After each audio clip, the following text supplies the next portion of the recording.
ಮುರುಕಿಸುವ ಮನ್ನೆಯರ ನಾಳವ ಮುರಿವೆನ ಖಿಳ ದ್ವೀಪಪತಿಗಳ ತೆರಿಸುವೆನು ಹೊರಿಸುವೆನು ನೆತ್ತಿಯಲವರ ವಸ್ತುಗಳ ಕರುಬನೆ ಮಾಗಧನು ರಣದಲ್ಲಿ ತರಿವೆನಾತನ ನಿಮ್ಮಯಾಗದ ಹೊರಿಗೆ ತನ್ನದು ಕರೆಸು ಋಷಿಗಳನೆಂದನ ಭೀಮಾ ಅಹುದಲೇ ಬಳಿಕೇನು ಯಾಗೋಪಹರಣಕ್ಕೆ ಸಂನ್ಯಾಸ ಗಡ ವಿಗ್ರಹದಲಧಿಕರು ಗಡ ಜರಾಸಂಧಾದಿ ನಾಯಕರು ಮಹಿಯ ಮನ್ನೆಯರಧ್ವರವ ನಿರ್ವಹಿಸಲೀಯರು ಗಡ ಶಿವರಹವ ಮಾಡಿದ ನರಸನೆಂದನು ನಗುತ ಕಲಿಪಾರ್ಥ ಏಕೆ ಗಾಂಡಿವ ವಿದುಷರಾವಳಿ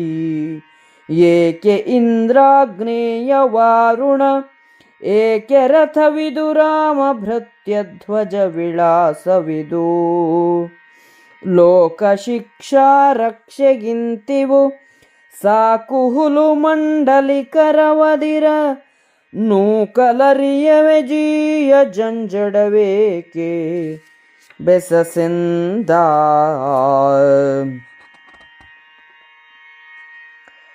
ನೆರಹು ಹಾರುವರನು ದಿಗಂತಕ್ಕೆ ಹರಹು ನಮ್ಮನು ಬಂಧುವರ್ಗದ ಕರೆಸು ರಚಿಸಲಿ ಕಾಣಬೇಹುದು ಕದನ ಕಾಮುಕರ ಸೊರಹಲರಿಯನು ಸಾಧುಗಳನಾದರಿಸುವೆನು ಚಾವಟೆಯರನ ಚಿಮ್ಮುರಿಯ ಬಿಗಿಸುವೆನ ಮರರಿಯರ ಕಡೆಗಣ್ಣ ಕಣ್ಣಿನಲ್ಲಿ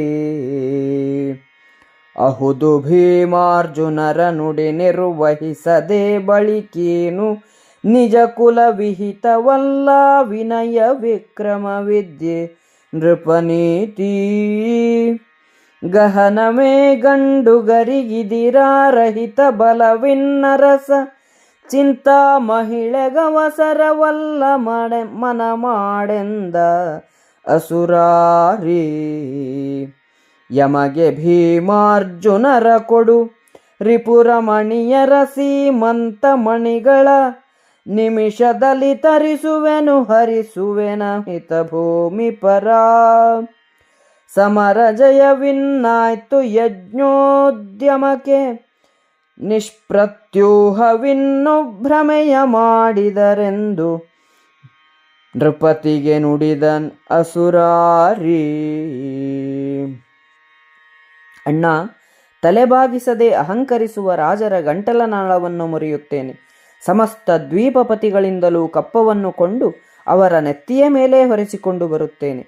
ಜರಾಸಂಧನು ಯಾಗಕ್ಕೆ ವಿರೋಧಿಯೇ, ಯುದ್ಧದಲ್ಲಿ ಅವನನ್ನು ಕತ್ತರಿಸಿ ಹಾಕುತ್ತೇನೆ. ನೀನು ಮಾಡುವ ರಾಜಸೂಯದ ಭಾರ ನನಗಿರಲಿ, ಯಾಗದೀಕ್ಷಿತನಾಗೂ ಋಷಿಗಳನ್ನು ಕರೆಸು ಎಂದು ಹೇಳಿದನು.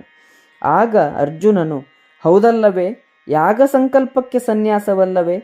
ಜರಾಸಂಧನೇ ಮೊದಲಾದವರು ಯುದ್ಧದಲ್ಲಿ ಪರಮಶೂರರು ತಾನೆ. ಭೂವಲಯದ ಸಾಮಂತರಾಜರು ರಾಜಸೂಯ ಯಾಗಕ್ಕೆ ಅಡ್ಡಿ ಮಾಡುವವರೇ?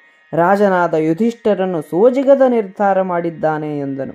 ಅಣ್ಣ, ನನಗೆ ಈ ಗಾಂಧೀವ ಧನುಸ್ಸೇಕಿದೆ? ಇಂದ್ರಾಗ್ನೇಯ ವರುಣಾದಿ ಮಂತ್ರಾಸ್ತ್ರಗಳೇಕೆ ನನ್ನಲ್ಲಿವೆ? ಹನುಮಂತನ ಚಿಹ್ನೆಯುಳ್ಳ ಧ್ವಜವನ್ನು ಕಟ್ಟಿದ ರಥವೇಕೆ?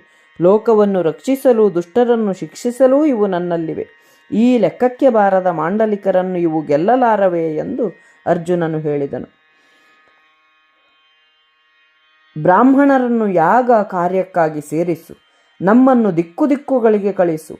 ನೆಂಟರು ಬಂದು ಸೌರಣೆ ಮಾಡಲಿ. ಯುದ್ಧಕ್ಕಾಗಿ ಹಾತೊರೆಯುವವರ ಯಾರೋ ನೋಡಿಕೊಳ್ಳುತ್ತೇವೆ. ಹೇಳಲು ಇಷ್ಟವಿಲ್ಲದಿದ್ದರೂ ಒಂದು ಮಾತನ್ನು ಹೇಳಬೇಕಾಗಿದೆ. ಸಾಧುಗಳನ್ನು ಸತ್ಕರಿಸುತ್ತೇನೆ. ತಲೆಬಾಗಿಸದ ಉದ್ಧಟರನ್ನು ಅಪ್ಸರ ಸ್ತ್ರೀಯರ ಓರೆ ನೋಟಗಳ ಹಗ್ಗದಿಂದ ಹೆಡೆಮೊರಗೆ ಕಟ್ಟಿಸುತ್ತೇನೆ ಎಂದು ಅರ್ಜುನನು ಹೇಳಿದನು. ಆಗ ಕೃಷ್ಣನು, ರಾಜ, ಭೀಮಾರ್ಜುನರು ಆಡುವ ಮಾತು ತಕ್ಕ ಮಾತು. ವಂಶದವರಿಗೆ ಸಹಜವಾದ ವಿನಯ, ಪರಾಕ್ರಮ, ವಿದ್ಯೆ, ರಾಜನೀತಿಗಳು ಅವರಲ್ಲಿದೆ. ಆಡಿದಂತೆ ಮಾಡಿ ತೋರಿಸುತ್ತಾರೆ. ಈ ಗಂಡುಗಳಿಗೆ ಇದಿರಾದವರಿಲ್ಲ. ಶತ್ರು ಸೈನ್ಯ ಇವರೆದುರಿಗೆ ಏನೂ ಅಲ್ಲ. ಚಿಂತೆಯನ್ನು ಬಿಟ್ಟು ಯಾಗವನ್ನು ಮಾಡಲು ಅನುವಾಗು ಎಂದು ಹೇಳಿದನು. ಅಲ್ಲದೆ ಯುಧಿಷ್ಠಿರ, ನನ್ನ ಜೊತೆಗೆ ಭೀಮಾರ್ಜುನರನ್ನು ಕಳುಹಿಸು. ಶತ್ರುರಾಜರ ಪತ್ನಿಯರ ಬೈತಲೆ ಬೊಟ್ಟುಗಳನ್ನು 1 ನಿಮಿಷದಲ್ಲಿ ತರಿಸುತ್ತೇನೆ. ಅವರಿಲ್ಲದಂತೆ ಮಾಡುತ್ತೇನೆ. ಇನ್ನು ಯುದ್ಧದಲ್ಲಿ ಗೆದ್ದ ಹಾಗೆಯೇ. ಯಜ್ಞ ಕಾರ್ಯಕ್ಕೆ ವಿರೋಧವೇ ಇಲ್ಲ. ಇಲ್ಲದ ಭ್ರಮೆಗಳಿಗೆ ಒಳಗಾಗಬೇಡ, ಕಾರ್ಯೋನ್ಮುಖನಾಗು ಎಂದನು.